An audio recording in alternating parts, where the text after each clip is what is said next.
Hello, this is Joseph Cadotte for Old Sins. Currently I'm on a road trip with, as always, Ike. And unfortunately we forgot Ike's leash, so we're gonna see how well this works. Today I'll be reviewing Mark Danielewski's, and I'm sorry to him if I mispronounced the last name, book, The House of Leaves. The House of Leaves is basically crack for people like myself who are interested in literary criticism. And yes, the dog just weed, and I apologize, but that's going to be happening a lot. It's reminiscent of Stanislav Lem's more interesting work. All of his work, Stanislav Lem's work, is interesting. You should all read all of it. But especially his things, A Perfect Vacuum, which are, I believe, book reviews of books that don't exist. It's either that one or Imaginary Magnitude, which is introductions to books that don't exist. One of them is about one, the other is about the other. This is a book about a movie that doesn't exist at all. And there are two interesting stories, one not so interesting story, and a rather obnoxious way of putting it all together. For exactly people like me, this is a great, fun book. For anybody who does not tolerate all sorts of, what's a good way to put it, excessive literary mania, this is not going to be that fun for you.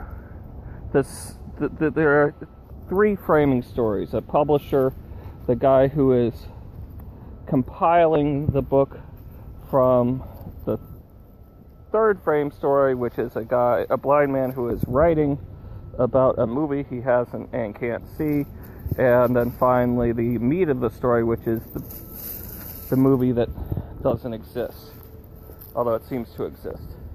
And oh my heavens, that's filthy back there. Ike, come back.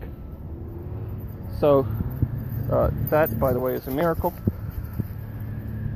So here's what's interesting.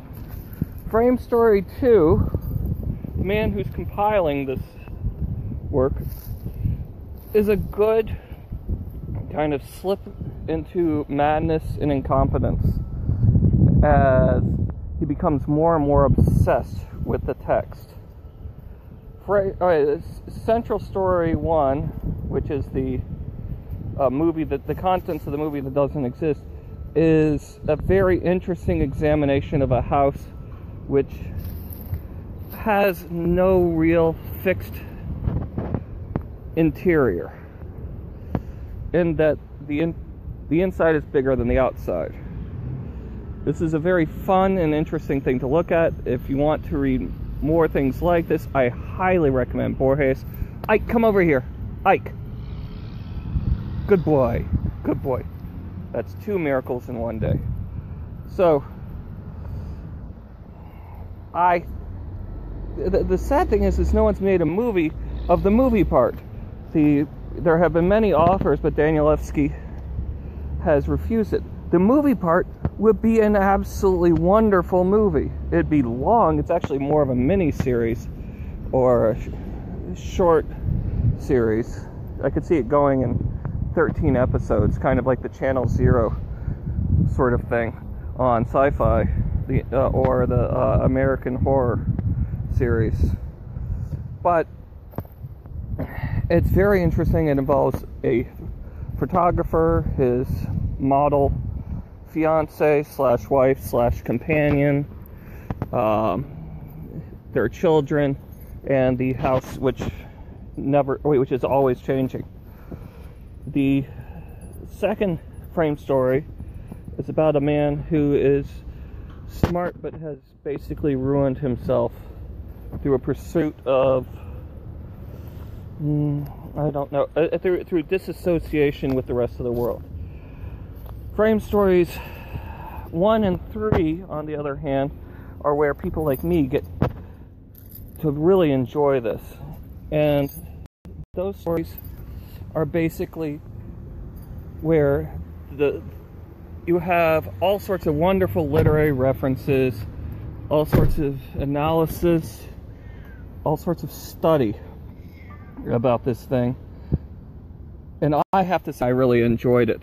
They play extensively with narrative, they play extensively with typography in this book, and that's just great in my mind. However, this is a very, I don't want to say experimental because it's all been done before, but this is a very lit crit book. If you are not into lit crit, this will be not terribly interesting and will be extremely self-indulgent. Frankly, that's the best way I could describe this book, is self-indulgent.